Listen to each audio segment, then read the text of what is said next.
আসসালামু আলাইকুম। July August অভ্যুত্থান বা জুলাই আন্দোলন এ নিয়ে রাজনৈতিক দৃষ্টিভঙ্গি থেকে অনেক আলোচনা সমালোচনা আছে। আর জুলাই যোদ্ধা যারা একটা সময় তাদের যে সম্মান ছিল, প্রভাব ছিল, প্রতিপত্তি ছিল, যাদের ভয়ে সবাই থরথর থরথর করে কাঁপত, আজকের দিনে তাদের অবস্থান কোথায় গেছে? নতুন বন্দোবস্ত, নতুন বাংলাদেশ, নতুন রাজনৈতিক দল, কিন্তু এই রাজনৈতিক দলটি তাদের শৌর্য, বীর্য অথবা এই অভ্যুত্থানে হাজার হাজার মানুষের যে জীবন গেল, হাজার প্লাস, তাই না, হাজার হাজার মানুষ আহত হলো, তাদেরকে কতটুকু মূল্যায়ন করতে পেরেছে, নাকি আপনার নিজেদের জন্যই বা নিজেদের পরিবারের জন্য আখের গোছাচ্ছেন? এই যে কথাগুলো বললাম, নানান চড়াই উতরাই পার হবার পর জুলাই যোদ্ধারা বা যারা এই দলটাকে লিড করছে বা আন্দোলনকে লিড করেছে বিতর্কিত হয়ে গেছে।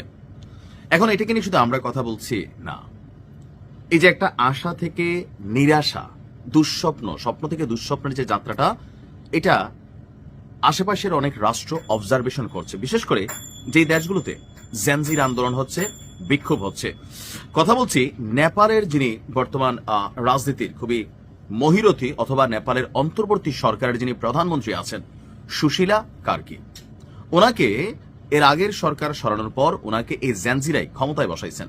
বাট তিনি বলছেন আজকে যে নেপালকে কোনোভাবেই বাংলাদেশ হতে দেওয়া যাবে না। তার মানে জুলাই আগস্ট পরবর্তী যে অভ্যুত্থান বা অভ্যুত্থান পরবর্তী যে বাংলাদেশের রাজনৈতিক চিত্র, এটাকে পছন্দ করছে না নেপালের বর্তমান অন্তর্বর্তী সরকার। তারা মনে করছে যে বাংলাদেশ ভুল পথে হাঁটছে বা এই মুহূর্তে বাংলাদেশের যে অবস্থান সেটা কামনীয় না।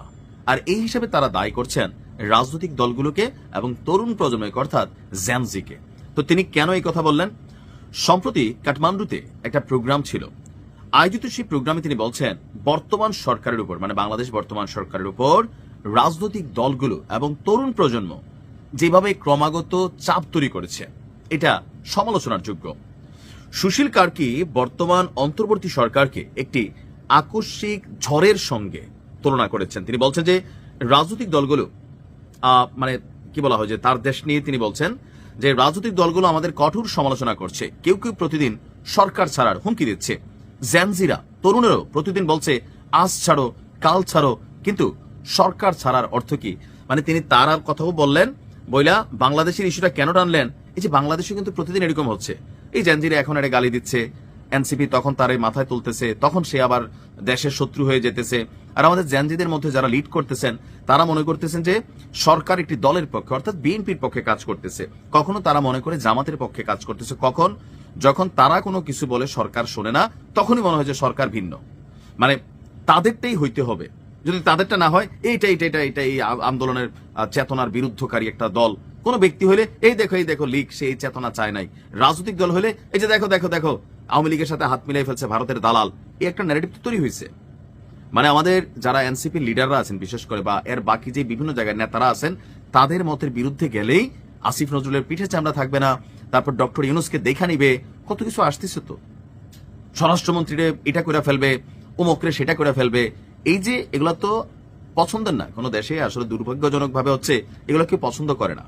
ভাষা প্রয়োগের স্বাধীনতা থাকতে হবে। আমার পছন্দ না হলে, এটা আমার মতের বিরুদ্ধে গেলেই আমরা একটা স্টেটমেন্ট দিয়ে ফেলতেছি, সরকার ছাড়ো, টাইনা হিস্ট্রা নামাবো।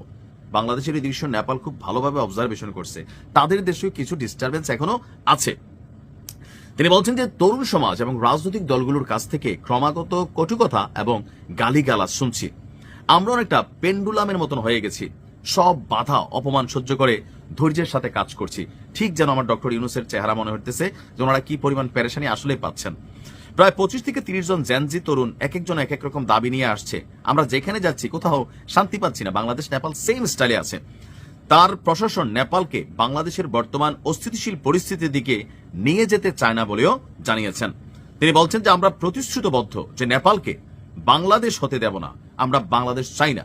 এখন এই কথাগুলোর কিন্তু অনেক মিনিংস আছে। সূত্র হচ্ছে হেডলাইন নেপাল, অর্থাৎ বাংলাদেশের রাজনীতি এই মুহূর্তে যেভাবে পরিচালিত হচ্ছে, যারা সুবিধা পাচ্ছে বিশাল কিছু করে ফেলতেছে, কিন্তু আন্দোলন যেই কারণে হইল, কোটা না মেধা, এখন তো কোটার মধ্যে চলতেছে, সমন্বয়ক কোটা, এনসিপি কোটা, বিভিন্ন রাজনৈতিক দলের কোটা, ভাই কোটা, এগুলো তো চলতেছে সরকারের মধ্যে। তো এগুলো আমরা দেখছি, ডক্টর ইউনূসও তো এটার মধ্যে কানেক্টেড আছেন। ওনার সরকারে ওনার এনজিও, ওনার ভাই ভাতিজা, এগুলো তো কানেক্ট হয়েছে, তাই না? তারপর আমরা দেখছি মাহফুজের ভাইটাই কানেক্ট হয়েছে, ও যে আসছে তার ভাই গোষ্ঠী ফ্যামিলি কোনো না কোনোভাবে কানেক্টেড হয়ে গেছে। সো অনেক রাষ্ট্র মনে করতেছে যে আন্দোলনটা একটা পর্যন্ত ঠিক ছিল, কিন্তু পরবর্তী সময় সরকার পরিচালনায় এসে তরুণ প্রজন্ম দিশা হারিয়ে ফেলেছে। এটা বাংলাদেশের জনগণের এক অংশ কিন্তু মনে করে যেখানে যাওয়ার কথা ছিল সেখানের বদলে উল্টা হয়ে গেছে সবকিছু। মানে যেই জন্য এই অভ্যুত্থান হলো, সেই অভ্যুত্থানে যারা নিহত হইল, যারা আহত হইল, তাদের পরিবার কি পাইলো?